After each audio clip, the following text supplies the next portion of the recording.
broadcasting from the Marshalltown area. We're here on what we are calling a building that's literally been taken over. And this building used to be the fire station for Johannesburg. 2018, that building was taken over by residents who have moved in. They have just moved in and taken over.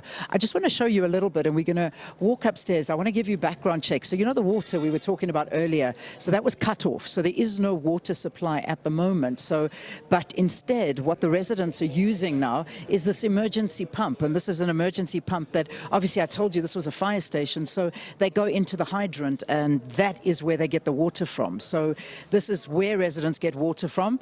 The rest is all illegal connections in terms of the electricity that they get. So let me take you into the building, because I think it's important that you see the conditions that people are living in and how dangerous it is. It's unhygienic. I mean, I can feel, the more I stay here, the more I can breathe in. I don't know what I'm breathing in, but it is, the stench is unbearable.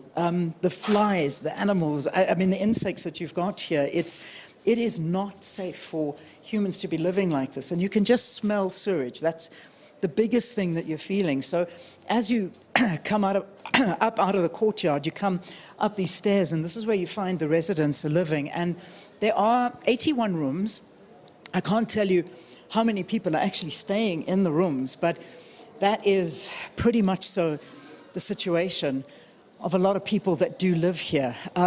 One of the residents that does stay here, I mean, they were just saying that what the problem is, okay, not necessarily here, but all the drains are blocked. So they have to constantly be pumping the sewage out of the drains. And that's where the problems all sort of come from, because this building's not being serviced. I mean, it's just been left, and that's the reality. So who I've got with me now, I'm going to get to the MMC in a short while, but I just want to introduce you to Siyabonga Mahlangu, who's the Secretary General of the Inner City Federation.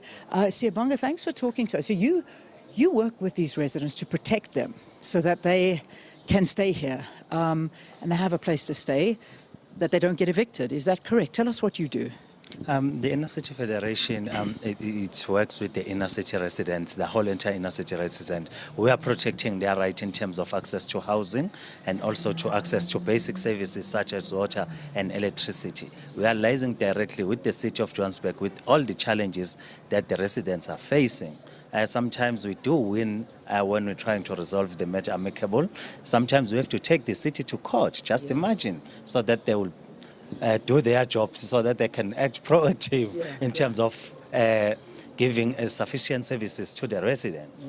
But Siyabonga, this is a building that's been taken over by people. They're not paying rent. They've just moved in here and they live here. What do you expect the city to do for them when they actually are illegally occupying this building? What I'm expecting is that the city should provide them with their... Why?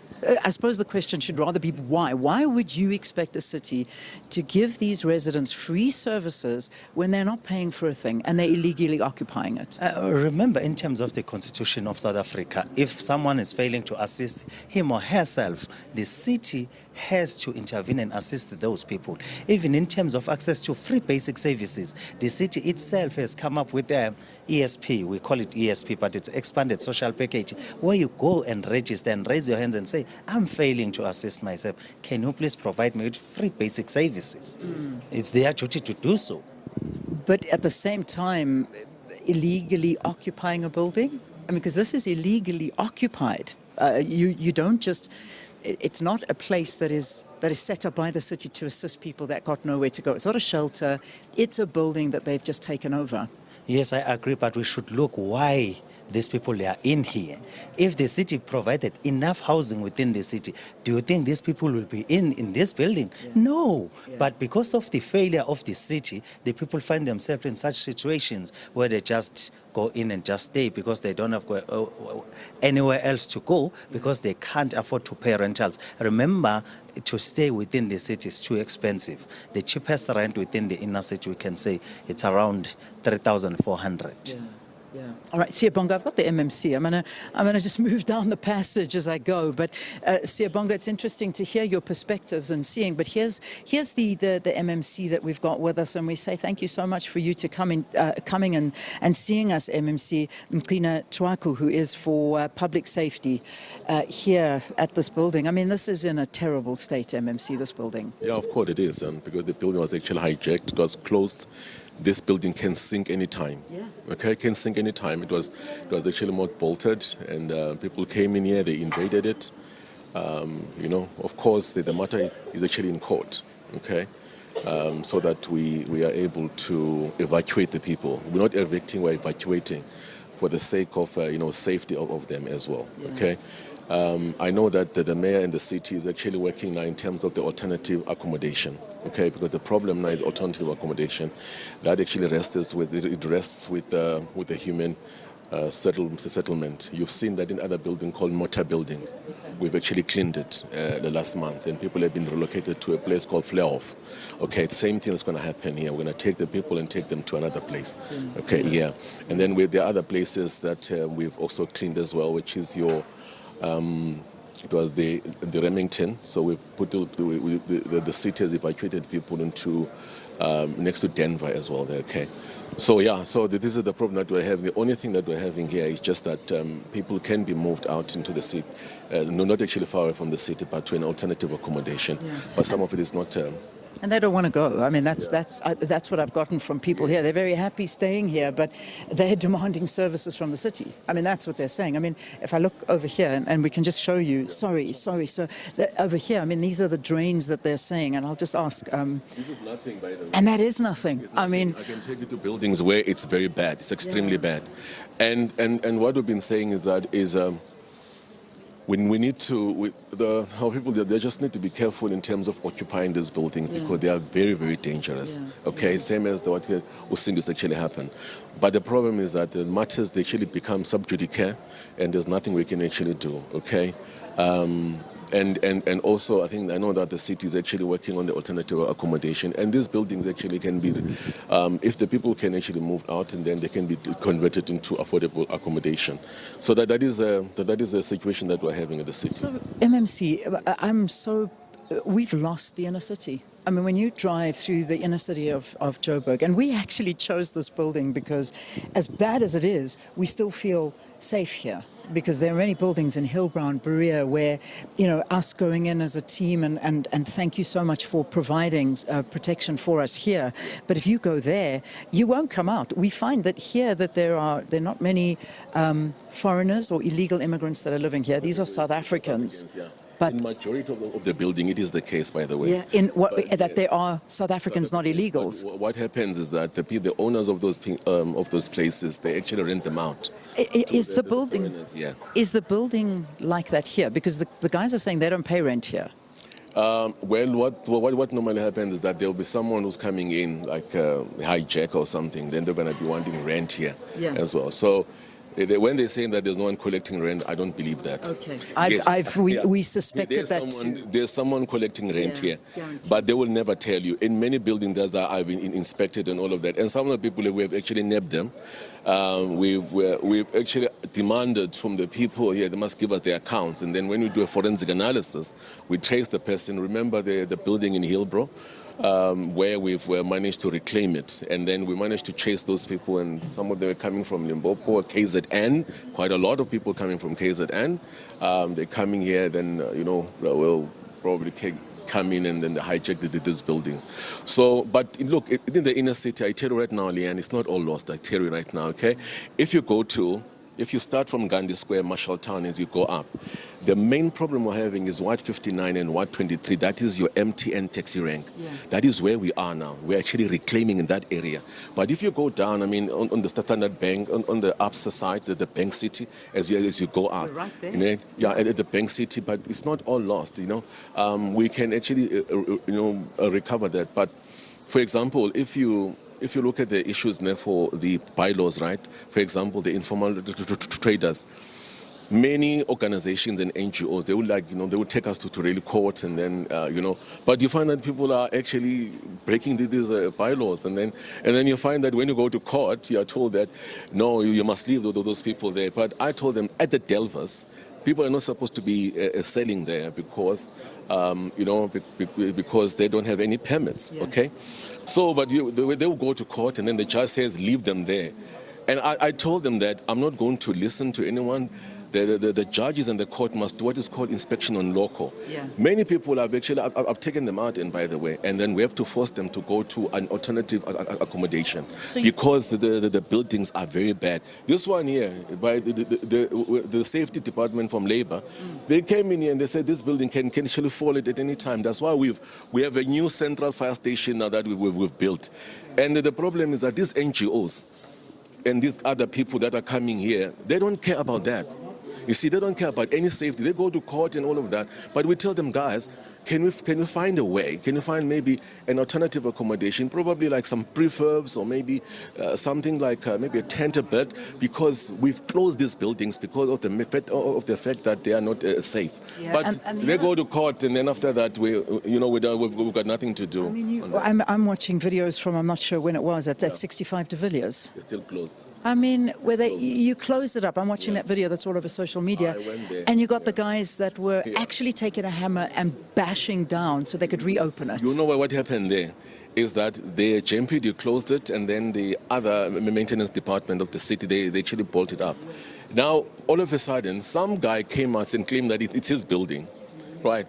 And then apparently he actually had a court order that's saying that we must allow him into his building, right? And then, instead of like really opening up proper like that, so you had some people coming there and then and bashing it up. But that building remains closed. And one, because it doesn't comply with the Fire Brigade Act. It doesn't comply with it doesn't have a plan. It has never, it doesn't comply at all. There's no emergency exit. There's no fire extinguishers, none whatsoever. So that building remains closed as we speak, because I'm going there. I was there last night.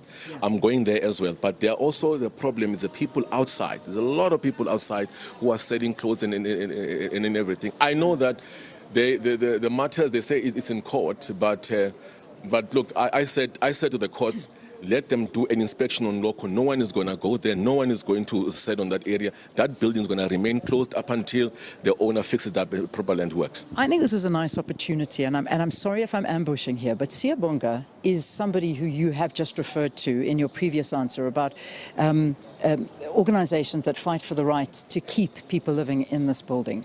So, Siyabonga, obviously you're making just from the organization point of view, and I know it's the law against what you would like to do, because you're almost fighting the law, and that's the biggest problem here. But you are protecting the rights. When you know a building like this could collapse at any time, as what the MMC is saying, why would you fight to let them remain here and get services here when they are illegally occupying? I'm going to ask you that question again so that perhaps the MMC can hear your answer. The issue about that, we are saying that it's better to be within a building like this instead of being on the street. Remember, there are so many elements of danger in the street. There are children here, there are women here, they can be raped at any time on the street. But here, the city will come and say, we want to move you out, without saying, where are we taking you to? If I can take you instead, it was 2019, we wrote to the city and say, there is a building, the owner wants its building back. Can you please assist with these people with alternative accommodation? The answer from the city's attorney was very clear, saying that we can't do that until we're told by the court. What do you want me to say? I want you to respond. I want you to respond. Yes, pure nonsense. The building is about to really, is going to collapse. It's closed. Even the engineers, there's a report on that. So, but how many times Seri and this organization must tell them that there's an alternative accommodation? They can go to the shelters, but they don't want to listen every single time. Right? Like on Usindiso, it's the same thing. When you tell them that there is a report and then this place is environmentally not actually good, but they will go to court. That's why I'm saying that what we're doing right now, we take people out to an alternative accommodation, shelters and all of that, whatever it is. And then we say if there's a court order here, we tell the judge they must come and do inspection on local. Because at the end, I have to go and answer. Yeah? when something happens here, I must go and answer. They were not there. I had to go to Usindiso and answer. So I said to them, I'm not going to listen to any court orders. If I have to take people into any shelter, they must go to the shelter. Yeah. There's a report on this place here. It's going to fall. Who's going to be blamed again? It's me. Said that Mr. MMC does not do his bylaws and all of that. But it's equally the same courts which are giving these NGOs. We don't want to listen because we told them, let us do even, let's say, what do you call this thing? I used to call it a partial evacuation. Probably, other people go into the shelter at the bottom. We can service the place and, clean it up and all of that.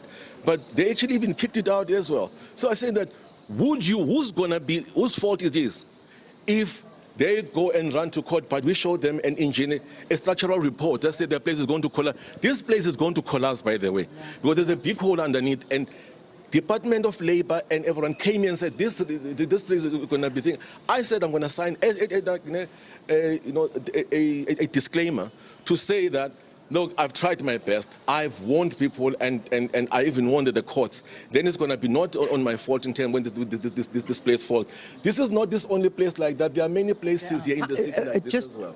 I have to wrap. How many buildings are we talking about that are like this about? Probably, look, plus minus about, look, we have about 500 plus buildings, but there are about 30 buildings of the city. Yeah. But what is happening is that alternative accommodation, we always encourage people to go to the shelters. There are shelters of the city, right? We have them. If you saw me, I was going around. There are people who are sleeping on the streets and all of that. Some of them, I've taken them home and whatever. So we're saying to them that instead of staying in a building that is unhealthy, unhygienic, that is about to collapse, what they can do is that they must go to the the shelters. MMC, thank you. This is my building, by the way. It is. It's an old fire station. It is. They've taken it. Let's leave it there. Siyabonga, thank you. I know, okay, can I get a last comment from you? I mean, I can understand the frustration of the MMC. I can. This is the city's building. The people are living here. There's a hole under this building that this is going to collapse. I know this isn't your building. It's not your building. But you are fighting for them to live here. Why? As I said earlier on, if they can provide the adequate alternative accommodation. They said they can. Do you not believe them? Is that not true? We don't. If you can go to Denver, where they relocated people from Remington, that's not adequate. That place, it's flooding when it's raining. So we can't allow such situation. We are taking from better situation and putting on a worse situation. So we can't allow that. Even anyone can say whatever they like, but there is no one who's above the law. We are all equal in the eyes of the law. We are all, even about the structural engineers, we don't trust those. They said in Remington, the Remington can fall at any time. It needs to be demolished. Their place was never demolished, it was renovated. So, Siyabonga, if I ask you this question, if you know that there's a hole under this building and this could collapse at any time, you know you're going to come and blame the MMC for not doing his job, for providing services. But he has warned people to leave this building, but you're fighting for them to stay. Would you take responsibility if people die? I'm saying that if the city remove people, they should provide them with adequate alternative accommodation. We have never even said a single day that people must not move out. Even we are defending the eviction. We are only saying that the issue of homelessness, if the city can address those issues, we are fine. Even the residents, they are willing to relocate. All right, Siyabonga, thank you. We leave it there. I know that's a tense situation at the moment. The MMC is not very happy at all. Siyabonga as well, as you can see. But this is a big problem in the city of Johannesburg. Hijacked buildings, it's a problem. But I tell you what, just being here, you can feel things are not right. This is not safe. This is not a place. And this, by the way, is as I've been told by everybody, this building is nowhere near as bad as half of the buildings. MMC, thank you. Thank you, MMC. This is not even remotely as bad as many of the buildings inside the CBD, and it's a concern. It's a very concern. Who is controlling the city of Johannesburg? Who is controlling it?